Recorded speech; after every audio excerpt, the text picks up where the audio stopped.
এই বছর বিশ্ব পরিবেশ দিবসের প্রতিপাদ্য হল এন্ডিং প্লাস্টিক পলিউশন। আজকের পৃথিবী নানা রকমের সংকটে জড়িত। যুদ্ধ, বিগ্রহ, প্রযুক্তির ব্যাপক প্রসার, অপব্যবহার আমাদের সামনে নানা রকমের চ্যালেঞ্জ সৃষ্টি করেছে। কিন্তু সেই চ্যালেঞ্জটা আমরা এখনো অনেকে উপলব্ধি করতে পারছি না, সেটা হলো প্রকৃতির বিধ্বংসী রূপ। এটা প্রকৃতির দোষ, আমাদের দোষ। আমরা মানুষ যারা এখানে বসবাস করি, প্রকৃতির সঙ্গে তাল মিলিয়ে চলার কথা, সেটা তাল মিলিয়ে না চলে উল্টো দিকে চলে। দোষটা প্রকৃতির না, দোষটা হল প্রকৃতি বিধ্বংসী এক জীব যার নাম মানুষ। আমাদের সামনে দৈত্যাকারে হাজির হওয়ার প্রস্তুতি নিচ্ছে জলবায়ু সংকট। আমি প্রস্তুতি নিচ্ছি বলবো কাজ শুরু হয়ে গেছে। প্লাস্টিকের ব্যবহার পৃথিবীতে 3 ধরনের সংকটকে বাড়িয়ে দিয়েছে: জলবায়ুগত সংকট, প্রকৃতিগত সংকট, জীব বৈচিত্র্যের ক্ষতি। এটা শুধু প্লাস্টিকের জন্য, আর বহু জিনিস আছে। প্লাস্টিক এমন জিনিসে দাঁড়িয়ে গেছে যে ক্রমাগত হুঙ্কার হচ্ছে, হয় আমরা থাকবো না হয় তোমরা থাকবো। দুজন একসঙ্গে থাকতে পারে এই জায়গায়, এবং তাদের জয়যাত্রা অব্যাহত করেছে। তারা দাঁড়িয়ে দাঁড়িয়ে খিলখিল করে হাসি, আমাদের অসাধারণ। আমাদের উদ্যোগের অভাব নেই যে আমরা সব জয় করে নিলাম, তোমরা কিছুই করতে পারতেছি। সেই অসহায় অবস্থা থেকে আজকে আমরা 2025 সালে এই দিবস উদযাপন করছি। প্লাস্টিক ব্যবস্থাপনা ঠিকঠাক না থাকা পৃথিবীর জলাশয়গুলো পলিথিন আর প্লাস্টিকে ছেয়ে গেছে। জীববৈচিত্র্য ধ্বংসের মধ্যে পড়ছে।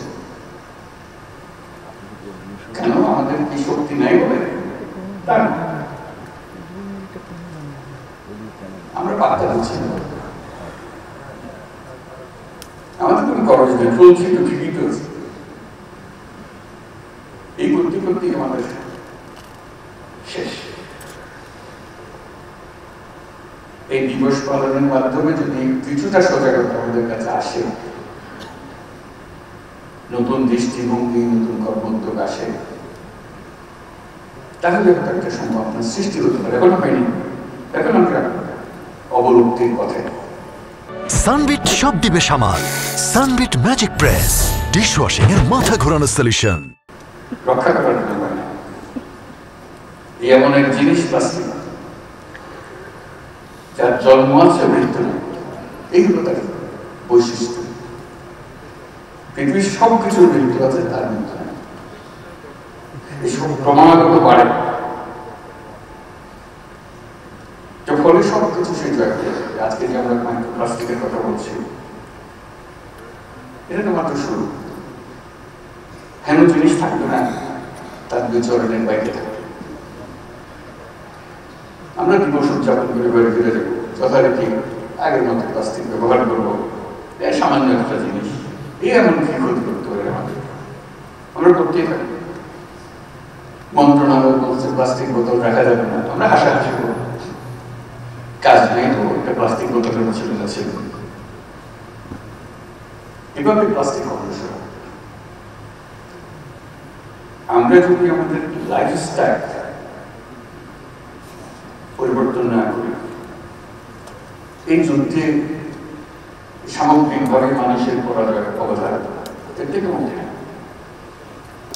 কিভাবে আমরা জীবনযাপন করবো তার মধ্যেই থাকে, লিখিত হয়ে গেছে। প্লাস্টিকও আমরা ছাড়বো না, ধ্বংস আমাদের বোঝাবো। এই পথ থেকে আমরা কিভাবে কিভাবে বের হবো সেটাই হলো এখন আজকের দিনের বিরুদ্ধ আলোচ্য বিষয়। বিশ্বে প্লাস্টিক বর্জ্য ব্যবস্থাপনায় বাংলাদেশের অবস্থান নবম। এতে খুশি হব নাকি নারাজ হব বুঝতে পারছি, মানে কারো কোনো অবস্থান থাকবেই বা কেন, এই জিনিসের জন্য আমরা কেন আত্মহত্যা দেব? পরিষ্কার আমরা সুইসাইডাল পথে আছি, আত্মহত্যার পথে আছি, এবং সেটা শুধু একদিনে বসে আনুষ্ঠানিকভাবে সবাই বসে আলাপ করে বাড়ি ফিরে যাবো যথারীতি আবার আমাদের জীবন চলতে থাকবে ধ্বংসের পথে। আমাদের দেশে নদী নালা, খাল বিল, কৃষি জমি, গ্রাম ও নগরের আনাচে কানাচে পলিথিন আর প্লাস্টিকের ছড়াছড়ি আমরা সবাই জানি। কোন কোন নদীর নিচে তলদেশে 7-8 ফুট প্লাস্টিকের আস্তরণ পড়ে গেছে ইতিমধ্যে। এটা শুধু উদ্বেগজনক না, ভয়াবহ।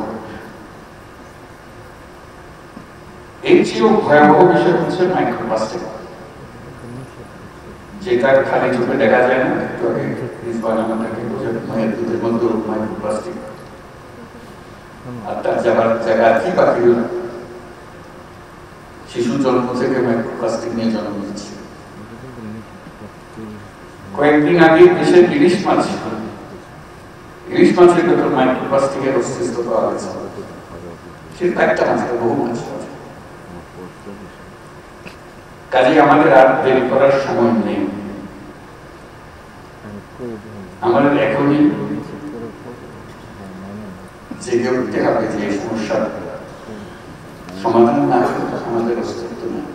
এই প্রাথমিক পদক্ষেপ হিসেবে আমি ইতিমধ্যে সরকারি সকল কার্যালয়কে একটি সুনির্দিষ্ট সময়সীমার মধ্যে ওয়ান টাইম প্লাস্টিকের ব্যবহার বন্ধ করার নির্দেশ দিয়েছি। নির্দেশ দেওয়ার সাথে